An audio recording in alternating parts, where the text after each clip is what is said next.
The Indonesian Forest Act of 1999 defines a forest as a unified ecosystem in a landscape dominated by tree communities found in the natural world. Let's zero in on the massive Leuser ecosystem in the provinces of Aceh and northern Sumatra. More popularly known locally as Kawasan Ecosystem Leuser or KEL, its rainforests, swamps, alpine meadows, and coastal forests cover a land area 35 times larger than Singapore. KEL is nicknamed Asia's Amazon and is one of the region's largest carbon sinks. KEL is the last place on the planet where critically endangered species such as the orangutan, rhinoceros, elephants, and tigers still coexist in the wild. It is the last stronghold for these animals that once teemed in Southeast Asia. But it is not only wildlife that depends on this green paradise.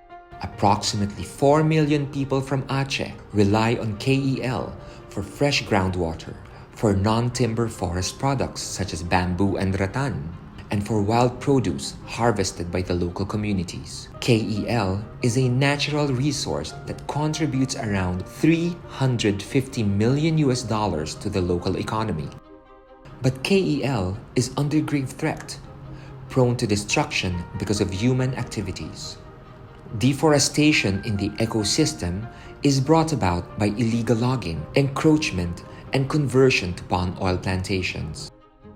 Forum Konservasi Leuser, an environmental NGO, reports that palm oil plantations have expanded increasingly since the early 2000s. Needless to say, KEL's wildlife is greatly affected by the loss of their habitat.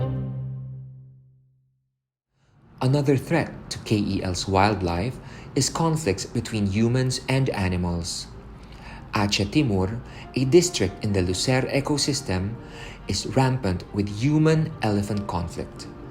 The elephant's natural migration route is where many cases of illegal logging happen. While Indonesia has several laws and regulations to protect its forests and wildlife, its proper implementation on the ground is not guaranteed. The International Union for the Conservation of Nature believes that Indonesia's weak law enforcement in terms of environmental protection is the greatest single threat to the long-term survival of Sumatra's forests and wildlife. At present, the local communities in KEL live in fear for their simple houses and humble livelihoods. Wildlife, on the other hand, are on the brink of extinction because of the many threats being faced by the Leuser ecosystem, Asia's largest carbon sink.